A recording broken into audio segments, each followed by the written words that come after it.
Namaste, and welcome to the Buddhism Guide podcast by Yeshe Rabgye. If you'd like more of my podcasts, blogs, videos, or guided meditation practices, visit my website, yesherabgye.com. And if you'd like to support my work, go to patreon.com/Buddhism Guide. I hope you enjoy this episode.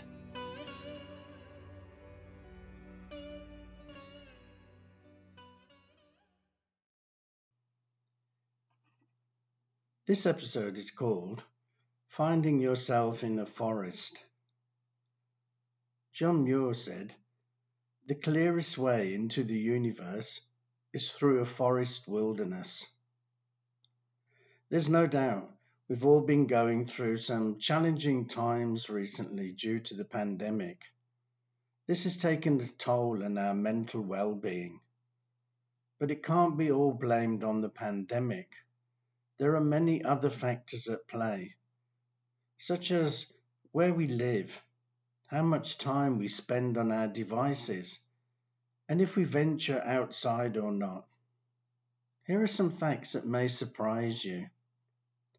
50% of the world's population live in urban areas, the largest percentage in human history. That's not all. It's due to increase to 70% by 2050. And in Japan, it's already 80%. It's been estimated the average American over their lifetime will spend the equivalent of 44 years looking at their devices. The average American now spends more than 90% of their time indoors. And 792 million people are affected by mental health issues worldwide. Mental health is a complex topic and not one I'm qualified to delve into. But I do have a suggestion about how we can increase our mental well-being, and that is to spend more time in nature. Nature gives our brains time to reset from the hectic pace of modern life and gives our mental health a well-deserved boost. Being outdoors can reduce your stress levels, help fight anxiety and depression, boost your mood, improve your immune function, provide relaxation and rehabilitation, and of course, give us that exercise we all need. Forest therapy is one way of getting our mental health hit. It has been scientifically proven that trees have many healing properties. In the healingforest.com, they state this: certain trees, like conifers, emit oils and compounds to protect themselves from microbes and pathogens. These are called phytoncides, and they are good for our immunity. So, spending time with these trees is a special form of forest therapy. Ralph Waldo Emerson says, "Adopt the pace of nature. Her secret is patience." While we're in the forest, we can do some forest meditation, which is a way of finding calm and balance with the help of nature. In traditional meditation, we withdraw our senses and focus inward to reach a state of inner peace. While in the forest meditation, we open our senses to experience the peace that exists in nature and deepen our realization. The mind gets blown around like a leaf in the wind. That makes it hard to control and even harder to predict, especially during challenging times. Our thought process becomes confused and negative. Therefore, forest meditation is essential for your mental well-being. Here are some suggestions for forest meditation. Gratitude stroll. Go into a forest and walk at a medium to slow pace for about 20 minutes. While walking, focus your attention on nature and your breath. You may like to alternate between slow and slightly faster walking. Slow walking fosters a heightened state of awareness, calm, and connection with the natural world. Medium to fast walking relieves stress and energizes the body. No matter how you walk, make sure you pause along the way to notice the small wonders of nature, such as birds and insects, wild flowers, and of course, the trees. As you marvel at the wonders of nature, create a feeling of gratitude. Feel grateful to be in nature, for all the plants, trees, and animals, and above all, to be alive. By focusing your attention on things that fill you with gratitude, you can shift your mind from any negative or pessimistic thoughts. Circle of awareness. A wonderful practice to do in the forest is to sit down and create a circle in your imagination. Become aware of everything in the circle, such as plants and flowers, leaves, twigs, insects, and anything else you can see. Then slowly make your circle bigger and bigger. If your mind starts to wander, simply bring it back to the circle. This practice will help you to fully engage with the forest and maybe even learn a thing or two about nature.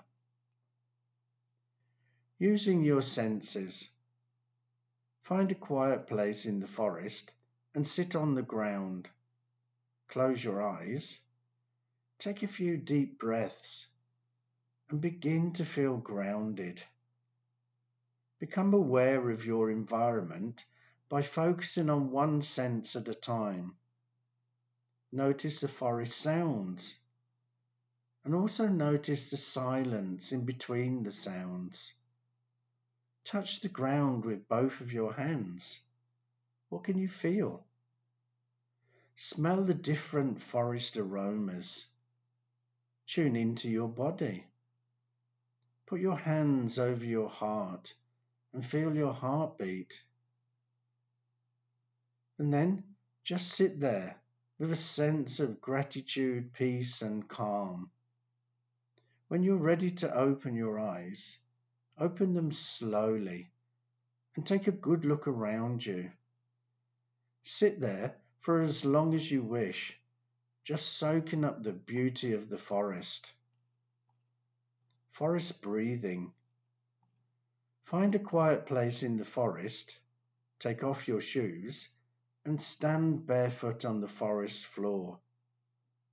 Focus on your breath without changing it, just allowing it to find its own natural rhythm.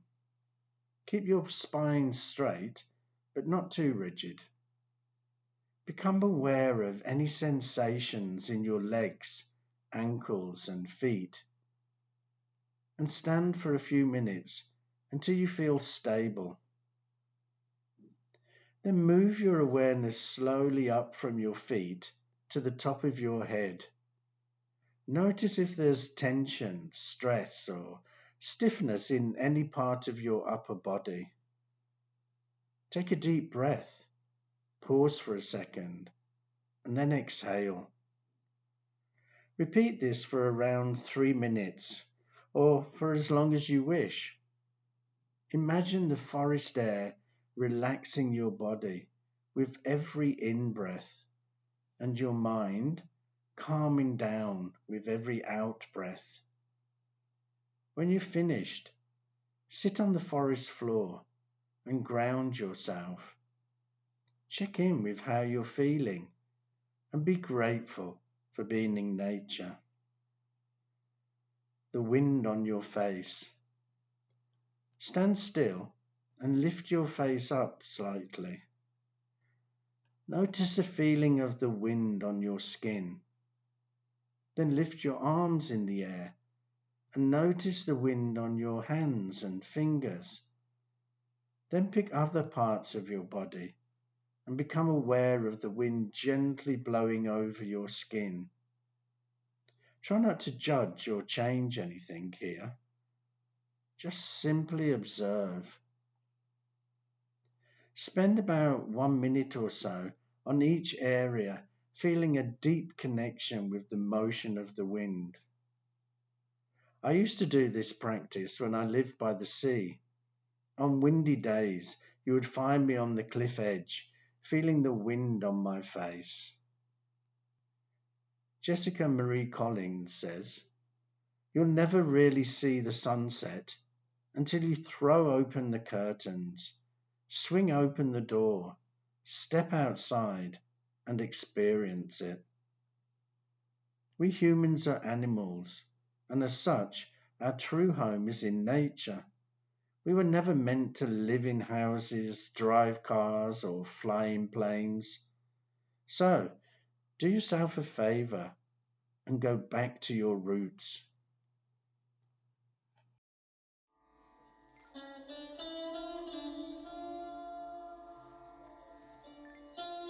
This is the end of this episode, but if you'd like to listen to more of my podcasts, go to my website, yesherabgye.com. So thank you so much for listening.